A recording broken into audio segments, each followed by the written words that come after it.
You said something about fear. I'd like to discuss a little bit more about that, because that is the common block, the common belief.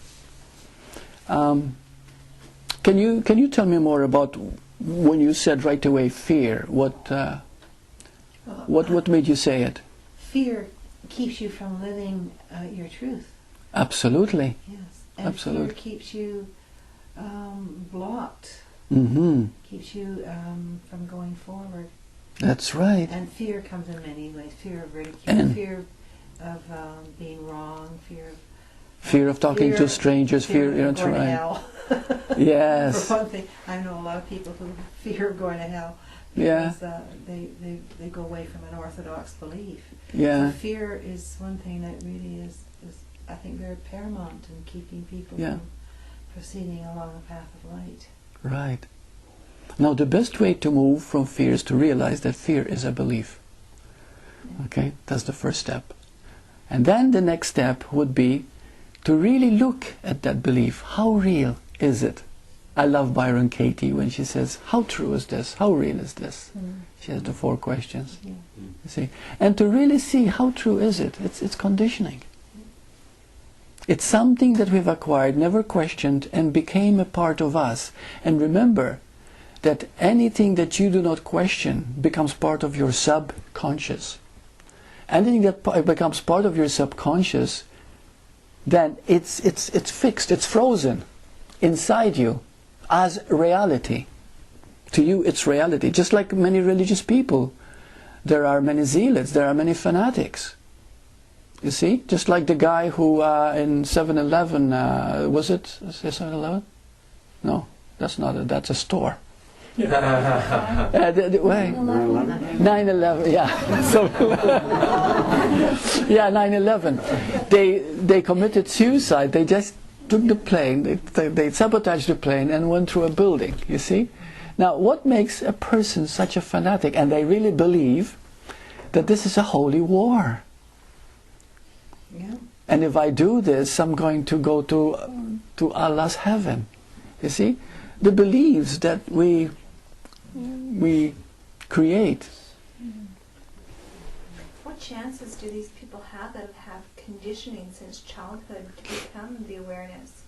Or do they choose? The beautiful thing about life is that you're eternal. Yeah. And you've got, quote, all time to realize it. But until you realize it, you're going to be suffering.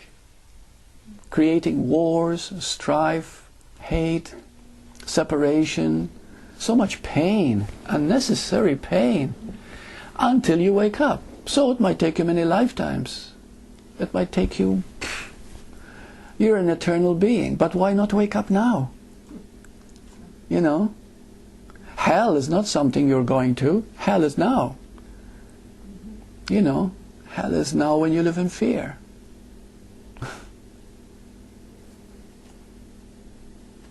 And that's why masters say that strive for freedom, want only freedom, want to be free. Because that's what awakening is, or enlightenment if you call it, if you want to. It is being free. That's really what it is. Being free from everything, from the idea of sin, of wrong, even of right. Because as long as you want to be right, you're going to make somebody wrong. Everything is as it is. Isn't that simple? You know.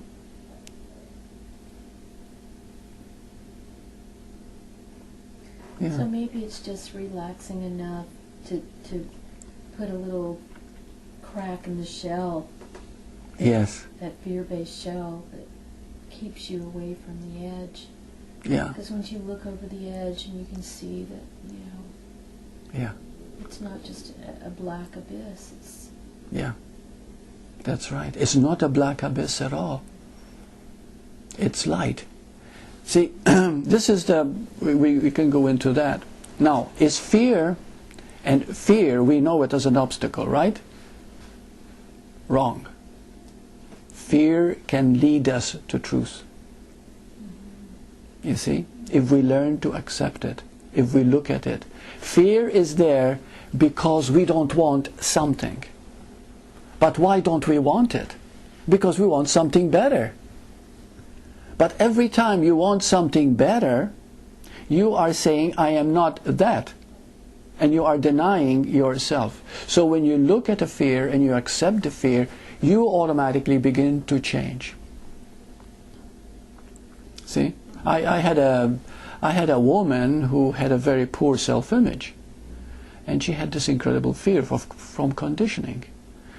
And nobody ever told her this, but during the super sentience, which I conduct one-on-one, I said to her, I said, begin to accept this fact, how you see yourself. Accept it fully, even embrace it, love it, because love is the greatest force there is. There's nothing greater than love. Love always works. And I said, just accept the fact that this is how you see yourself. You see?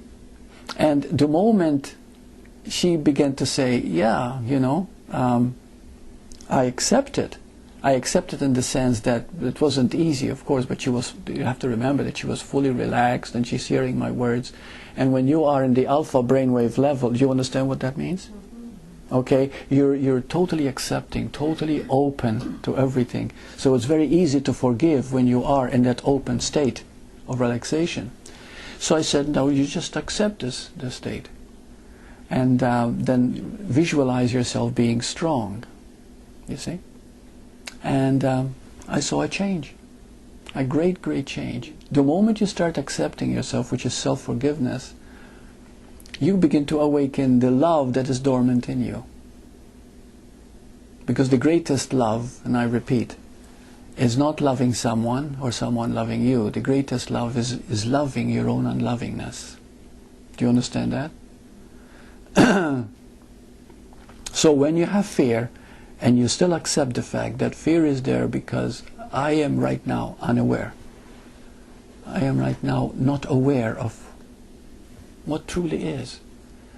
And you accept it in humility. You become open. The moment you do that, there's something, which is of course the I am, that comes alive in you, telling you, you know, showing you that you have forgiven yourself. You're moving deeper.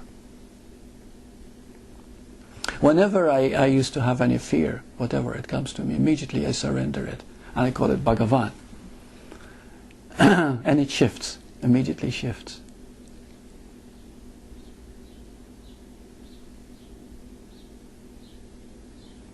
Okay, any questions?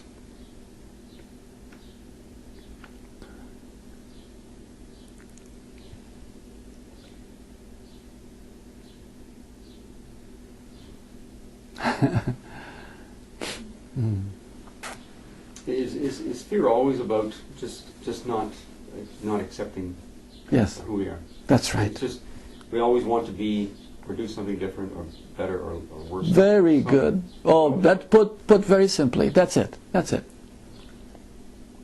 That's it. You're denying you. You're going against you. That's what fear really is. Yeah, because your nature is I am. Okay, you're just I am, just like in the pitch dark. And I said, well, who said that? And I said, I did. You see? How do you know you're there? You cannot see the body, you cannot see anything right now, but you can feel that you are. You just are. Well, that sense, that knowing, it's I am, but it is not you who knows. It is the knowing itself that knows through you. Are you understanding me? So that's called love. Because it's a connection, it's a totality, it's a oneness. Whenever you are afraid, at that moment you've made yourself into a very small box. You see? And you're protecting and defending the small box of who you think you are.